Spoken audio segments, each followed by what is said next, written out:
Olá pessoal, tudo bem com vocês? Tudo legal? Comigo tá tudo bacana.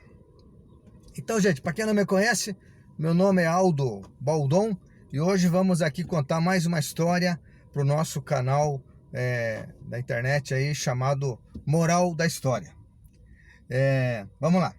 Então, pessoal, tem uma coisa bem interessante antes de contar a história mesmo aí, é a questão de ditados populares. Esses ditados que todo mundo usa e, na verdade, muita gente não sabe a origem, o porquê que se fala aquilo, etc, né?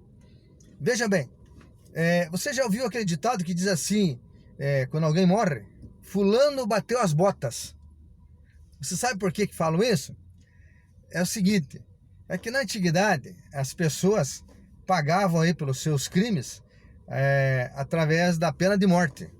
Não era prisão perpétua, não, era pena de morte. E em muitos países existe até hoje isso. Nos Estados Unidos e muitos estados lá ainda existe essa lei da pena de morte. Então sempre houve, né? Então na antiguidade, a pessoa quando era condenada à pena de morte, normalmente, ele era enforcado. Passava-se uma corda no pescoço dele, né? Aquela corda ficava amarrada em algum lugar ali, né? Quem assistiu o filme de Bang Bang já viu essa cena muitas vezes. Eu assisti muito filme de Bang Bang já. Daí, o assoalho onde a pessoa está apoiada ali, abre-se uma fenda, uma porta ali, e a pessoa fica pendurada no ar ali, aqui a corda causa o estrangulamento, o enforcamento dele. E normalmente quando acontecia isso, a pessoa ficava ali pendurada no ar, né, na ânsia da morte, prestes a morrer, e ficava batendo os pés, as botas. Então aí que surgiu o ditado, fulano bateu as botas, por causa dessa técnica de enforcamento para executar a pena de morte. Ok? Vamos para mais uma. Tem várias, né? Tem várias. Tem uma que diz assim, ó, fulano é um pé rapado, né? Quem que nunca ouviu isso? Normal, em todo o Brasil é usada essa expressão aí, né? Nosso país, língua portuguesa, é um país continental, né? Então, isso aí é uma coisa usada, essas coisas que eu tô falando é quase usada em todo o Brasil, né? Fulano é um pé rapado. O que é o pé rapado? Pé rapado, pessoal, normalmente quer dizer de uma pessoa muito pobre, que não tem grandes recursos financeiros, econômicos. É uma pessoa pobre. É o pé rapado. Sabe de onde surgiu isso? Vou explicar para você. Olha, tinha que fazer um vídeo aí com vários ditados populares desse pra gente divulgar isso. O pé rapado é o seguinte, lá pelo século 17, 18 aqui no Brasil, normalmente na entrada assim das igrejas, na entrada assim do hall de entrada de uma repartição pública, antes de você entrar para dentro, lá na calçada, havia um ferro, uma chapinha de ferro assim, fixada no chão, uma chapinha. Para que aquela chapinha? Para que as pessoas que chegassem com os pés, o calçado cheio de barro, que normalmente as ruas, as avenidas, as estradas não havia calçamento, nada, né? Ali a pessoa raspava o pé para tirar o barro. Só que as pessoas de bens, pessoas de posse, os ricos, eles não andavam a pé, eles andavam a cavalo, andavam em suas carruagens, em suas charretes, né? Então, normalmente a pessoa chegava ali em frente àquela repartição pública, ou aquele banco, ou aquela igreja, ele descia do cavalo, se chamava apear, né? Ele apeava do cavalo, amarrava o cavalo, então ele podia vir do barro que fosse, mas ele estava com o pé limpo. Então essas pessoas normalmente não usavam esse ferro, porque ele estava com a bota limpa, ele estava com o pé limpo. Só que tem um detalhe, as pessoas que não tinham posses andavam a pé e normalmente andavam descalço, não havia calçado. Lá no século 17, 18 era um privilégio andar de calçado. Então aí que aquele ferro servia normalmente para as pessoas que vinham descalços e com o pezão cheio de barro. Aí ele tinha que raspar o pé naquele ferro para ele entrar para dentro ali daquela repartição pública, daquela igreja, daquele banco, sei lá o que fosse, né? Aí o ditado, o pé rapado. O pé rapado é uma frase, é um ditado voltado para quem é pobre, que é os pobres que costumavam usar aquele ferro para rapar o pé. Então fulano é um pé rapado, é que ele usava aquele ferro, porque o pé dele andava cheio de barro, ele andava descalço, ele era pobre. Ok? Mais um, 3. Então vamos falar de 3 só, senão o vídeo fica muito longo e não é essa bem a história é outra, tá? Terceiro, vamos contar uma aqui, bem interessante essa. Já viu falar assim, quando a pessoa quer mandar alguém para longe, quer mandar alguém para um lugar distante, que aquele cara vá para PQP, vá não sei o que, você não fala os quintos dos infernos?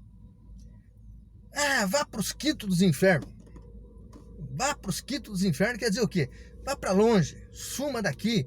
Então é algo assim, maldoso, é algo negativo, é algo ruim. É quem você não quer próximo de você. Mas daí, a origem. Por que isso? Vá para os quintos dos infernos. Vamos explicar. Quando o Brasil era colônia de Portugal, o reinado de Portugal, o rei de Portugal, né, a coroa de Portugal, exigia impostos do Brasil. Então foi criado uma lei aqui na colônia que todo ouro extraído aqui da colônia, geralmente em Minas Gerais, né, que é onde havia mais jazidas de ouro, um quinto daquele ouro tinha que ser mandado para o rei, para Portugal.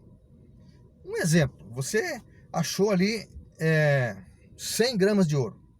Um quinto de 100 gramas é 20 gramas, correto? Então se tinha que 20 gramas daquelas 100 gramas você tinha que mandar para o rei de Portugal. Por isso que os países europeus foram os grandes colonizadores, são muito ricos até hoje, em função dessa exploração das suas respectivas colônias que eles descobriram. E Portugal aconteceu com o Brasil isso.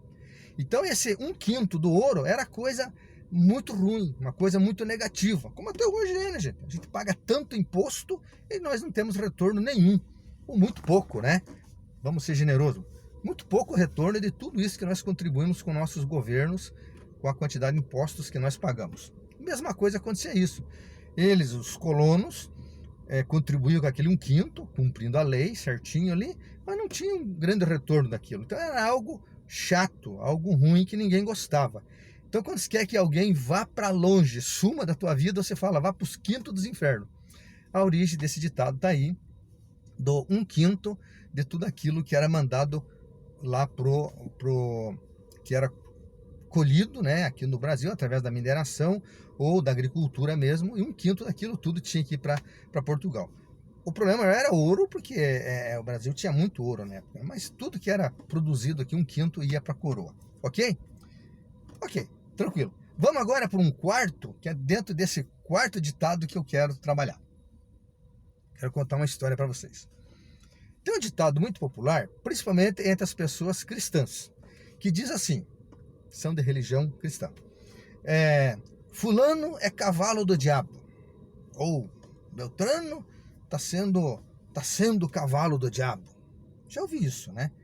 Ou seja, é uma pessoa que a vida dele não vai bem, que o demônio está conduzindo a sua vida, né? Ele está se deixando levar pelas maldades, né? Fulano é cavalo do diabo. Aí que eu quero falar especificamente desse ditado popular, e em cima dele eu quero contar uma história para vocês. E dessa história eu vou tirar uma moral, ok? Vamos lá? Qual que é a história? O nome dessa história é muito conhecida, tá por aí, se chama O Cavalo e o Demônio. O Cavalo e o Demônio. A historinha é a seguinte. Uma família tinha um cavalo, né? E estava aquele cavalo amarrado o cavalo numa árvore, né? E daí o demônio passando por ali, ele pegou e soltou aquele cavalo, desamarrou o cavalo, soltou o cavalo. O que aconteceu? O cavalo saiu. Logo ao lado havia um sítio, né, um colono que morava ali, e o cavalo invadiu o sítio do colono ali e começou a destruir a plantação dele, e comer os milhos que tinha plantado ali, e pisoteando ali os canteiros de alface que tinha e tal. Aquele cavalo fez um estrago ali. A esposa do camponês, quando viu aquilo, ela ficou muito revoltada. O cavalo tinha feito um estrago mesmo. Sabe o que ela fez? Ela ficou muito nervosa. Ela foi lá, pegou uma espingarda e atirou no cavalo. Matou o cavalo. O dono do cavalo, vendo aquilo, correu lá para ver o que tinha acontecido, percebeu que a mulher tinha matado o cavalo, matou a mulher do camponês. Atirou na mulher do camponês e matou ela. Mais tarde, o camponês, o marido da mulher, chegou do trabalho, viu ali a mulher morta e tal, contaram para ele a história. O que ele fez? Ele foi lá e matou o vizinho, o dono do cavalo. Pensa na tragédia. Matou o dono do cavalo. Os filhos do dono do cavalo ficaram muito revoltados com aquilo, muito bravos. Foram lá e atearam fogo, botaram fogo no sítio do camponês. Queimou a casa do camponês, as estrebarias, os paió dele, tudo, os depósitos, tudo. Queimou tudo. Queimou tudo. E aquela confusão toda. Aí, alguém fez uma pergunta pro demônio. Perguntaram assim pro demônio: pô, olha o que você fez, né? Olha o que você fez, né? Por que você fez isso, né? Veja o que está acontecendo. Interrogaram o demônio. Só que o demônio respondeu? O demônio respondeu assim: Eu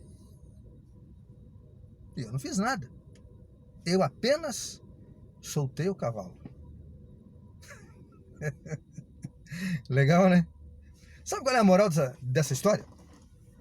A moral dessa história é a seguinte: a verdade é que quando o mal, ele encontra pessoas com o coração assim carregado de mágoa, carregado de ódio, carregado de vingança, ele, o mal, o demônio, ele não precisa fazer muita coisa. Não precisa não. A própria pessoa acaba colaborando com ele para desencadear aí uma série de males, de tragédias contra o próximo, no caso que aconteceu aí nessa guerra, que eu acabei de contar, ou contra a sua própria vida. Já repararam isso? Por isso, fica aqui uma dica para você, para mim, para todos nós. Não guardemos em nossos corações, em nosso coração, nenhum ressentimento. Vamos trabalhar para que o nosso coração esteja assim sempre limpo, sempre livre de toda a maldade, de toda a malícia, de todo o rancor, enfim. Vamos fazer aquilo que Jesus nos ensinou. O que Jesus nos ensinou numa parte da Bíblia? Ele fala assim, ó: bem-aventurados aqueles que mantêm o seu coração limpo. Então, mantenhamos o nosso coração limpo ou livre de toda maldade. Por quê? Porque para o diabo, conforme nós vimos aí na nossa história, basta apenas soltar o cavalo. Legal, gente? Essa é a nossa história de hoje. Essa é a nossa moral da história de hoje. Gostou? Bacana, né? Então, se você gostou dessa história, aqui no meu canal eu tenho outras histórias, diversas histórias, sempre extraindo uma moral assim bem legal. Entra no meu canal, assista lá, né? Você está assistindo esse vídeo que eu estou contando, que é a história que eu dei o título, o cavalo e o demônio. Então tem mais historinhas lá. Curta nosso vídeo, esse vídeo, alguns outros que você assista lá, compartilha com seus amigos nas suas outras redes sociais que você mantém, Facebook, WhatsApp, LinkedIn, sei lá o que, tem tanta coisa aí, né? Telegram e tal. Compartilha, você vai me ajudar muito nisso daí. Se você tem algum comentário para fazer, aqui logo abaixo tem um espaço para você comentar alguma coisa. Se interaja, escreva lá, vamos conversar, beleza? Então é isso, gente. Também, aí o meu canal já está com diversos inscritos aí, né? Não são tantos, né? Pô, eu tô com pouquíssimos inscritos, mas se inscreva no meu canal, será mais um, será muito bem-vindo. E se inscrever no meu canal também, clica naquele sininho de notificação que tem ao lado ali, que cada vez que eu produzir um novo vídeo, igual eu tô fazendo esse agora, você será notificado que tem um novo vídeo no meu canal. Tá bom? Vamos brincar com isso? Valeu, gente! Muito obrigado, um forte abraço, fica com Deus e até o nosso próximo vídeo. É isso aí!